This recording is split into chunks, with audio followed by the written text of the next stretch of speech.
Salut les miraculeurs, ici Octolady et bienvenue sur ma chaîne. Cette vidéo ne sera pas un short mais elle ne sera pas une review non plus. Vous savez, quand j'ai commencé le format short, je savais fatalement que tous les épisodes n'allaient pas pouvoir être traités dans ce format, mais la course à la diffusion et mon travail ne me permettent tout simplement pas de tenir le rythme, et je m'étais dit que cela était beaucoup plus simple pour moi. Pourtant, aujourd'hui je vais tout de même prendre le temps de parler d'intuition. Intuition, l'épisode où la folie a définitivement pris le pas sur l'homme. Vous me direz, cela fait déjà un moment, mais je pense qu'Intuition est la chute de l'épée de Damoclès qui flottait depuis bien un moment au-dessus de la tête de Gabriel. Le pouvoir du Miraculous de l'intuition nous a surtout été présenté dans 3 épisodes jusqu'à maintenant. Desperada, Wishmaker et Éphémère. 3 épisodes qui eux aussi riment avec folie et désespoir. Dans Desperada, Adrien tente désespérément d'aider Ladybug sous une autre identité que celle de Chat Noir, car celle-ci l'a choisi en tant qu'Adrien. Alors il essaie encore et encore en tant qu'Aspic de l'aider avant de finir par se résigner. Dans Wishmaker, l'utilisation de ce pouvoir résulte à Lucas qui découvre les identités de Ladybug et Chat Noir, ce qui amènera plus tard à la tragique décision de celui-ci de quitter Paris.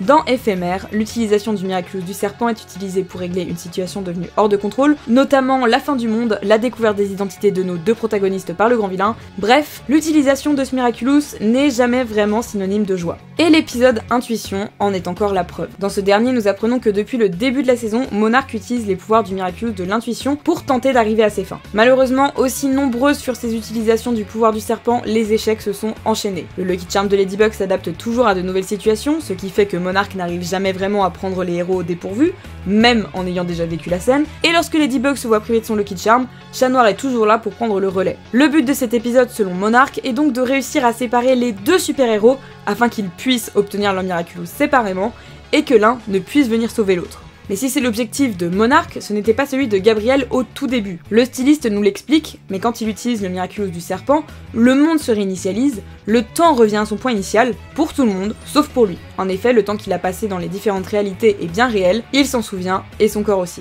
Au début de la saison, Monarch forçait Chat Noir à lui affliger un cataclysme. Sur le moment, il est clair que le vilain n'avait pas vraiment réfléchi aux conséquences, et pourtant, c'est cet événement qui va influencer toute la saison 5. Avant celui-ci, Monarch, aka Gabriel, avait déjà commencé peu à peu à sombrer dans la folie. Qu'est-ce que la folie ? Une des définitions les plus courantes est de toujours faire la même chose, mais de s'attendre à un résultat différent. Si Gabriel s'adapte aux différentes situations, ou du moins tente de le faire, il est difficile de ne pas considérer son acharnement à tenter de récupérer les Miraculous de Ladybug et Chat Noir comme de la folie. Surtout quand on voit à quels extrêmes il consent pour y arriver. Dans Évolution, cette folie qui l'habite, couplée à ce sentiment de puissance dû au fait qu'il possède tous les Miraculous, le pousse même à choisir la vengeance plutôt que son objectif principal. Gabriel est fou. C'est pour moi indéniable, il n'est pas question ici d'excuser le comportement de Gabriel ou de le cautionner, mais tout comme l'épisode Dérision explique pourquoi Marinette agit comme elle agit depuis la saison 1, sans pour autant lui donner raison ou l'expliquer, Intuition va m'aider à expliquer en quoi Gabriel n'est plus totalement, pas complètement, il y a une petite nuance, lucide sur la situation. Sa victoire dans Réplique a donné un sentiment de toute puissance à Gabriel. Enfin, il pensait qu'en réussissant là où il avait tant échoué jusqu'à maintenant, les choses allaient changer. À présent, il a tous les bijoux, tous les Miraculous. Qu'est-ce qui pourrait bien l'empêcher de triompher ? Eh bien lui-même. Pour Gabriel, réussir à avoir tous les Miraculous est déjà une victoire en soi.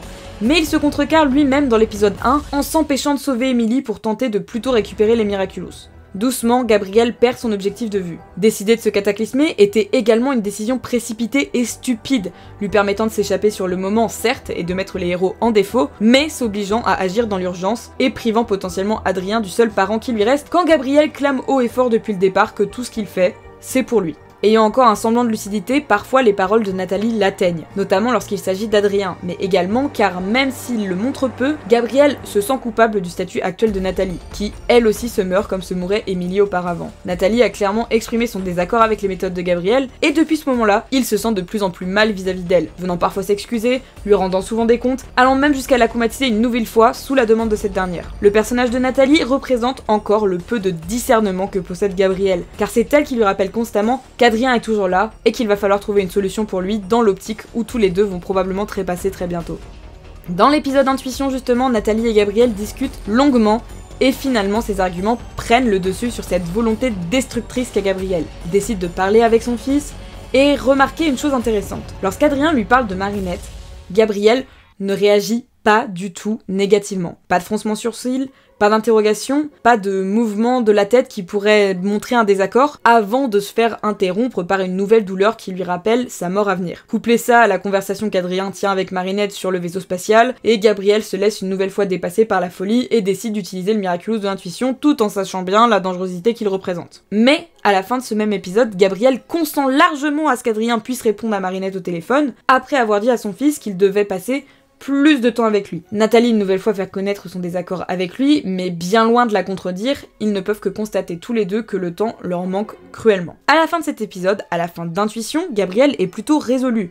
Il va mourir, et Adrien a besoin de lui. L'épisode Intuition est donc actuellement le dernier épisode où l'on pourra certainement apercevoir une once de bienveillance et de lucidité chez Gabriel. Le dernier où il écoutera Nathalie, le dernier où il sera vraiment ce qui se rapproche le plus d'un père. Car après cet épisode, Gabriel bascule définitivement. Mais il ne bascule pas seul. À partir de l'épisode Protection, Tomoe Tsurugi entre réellement dans la danse. Vilaine insoupçonnée ou juste femme d'honneur, Tomoe contribue largement au revirement complet de Gabriel. Après que celui-ci ait voulu lui cacher son état, mais aussi accélérer le bal des diamants, quand Tomoe se rend compte qu'Adrien et Kagami ne sont plus ensemble, elle presse elle-même Gabriel pour précipiter l'évinement. Lui rappelant qu'ils ont un plan, que sa fille à elle est parfaite, et que c'est Gabriel qui devrait plus contrôler son fils. À partir de ce moment-là, Gabriel change radicalement après cette conversation, s'énervant même contre Nathalie. Gabriel perd la tête, et même celle qui lui permettait de la garder froide ne peut plus le raisonner. Qu'est-ce que Tomoe peut bien avoir contre Gabriel, ou plutôt pour Gabriel, qui pourrait le pousser à revirer de bord aussi rapidement et à devenir aussi agressif? Et bien comme nous en avions parlé dans la review d'Émotion, il y a fort à parier que le statut de Tomoe donne l'impression à Gabriel que son fils aura une bien meilleure vie avec les Tsurugi après sa mort plutôt qu'avec la famille de Marinette par exemple. Gabriel est résolu à mourir. Nathalie est mourante, elle aussi, elle ne sera donc bientôt plus apte elle non plus à s'occuper d'Adrien. Si Gabriel comprend sûrement tout au fond de lui, très profond même, la situation de son fils car elle lui rappelle celle qu'il a vécue avec sa propre femme, il ne peut consentir à le laisser risquer de prendre les mêmes décisions alors qu'il ne sera plus là pour l'aider. Gabriel a certes trimé pour en arriver où il en est, mais ce n'est certainement pas pour que son fils ait à le faire.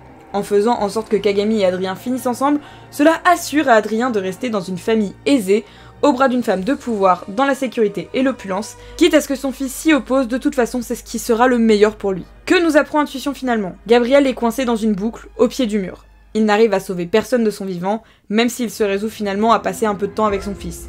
Il aurait pu consentir à une vie paisible avant de mourir, mais l'objectif qu'ils ont l'air de poursuivre avec Tomoe est bien trop important et le replonge dans la folie la plus totale. Plutôt que de choisir une option différente, une option qu'il n'avait pas encore testée, Gabriel choisit de replonger dans la boucle, courant toujours après les Miraculous de Ladybug et Chat Noir, quitte à tout perdre au final. Encore merci à tous les membres de la communauté de la chaîne est en partie financée grâce à vous, un énorme merci. Si vous avez apprécié la vidéo, n'hésitez pas à laisser un petit pouce bleu, ça fait toujours plaisir, et ou à vous abonner si vous aimez mon travail, c'est la meilleure gratification qu'on puisse recevoir. Merci à vous d'être toujours plus nombreux, en tout cas on se retrouve très vite pour une prochaine vidéo, restez à l'écoute.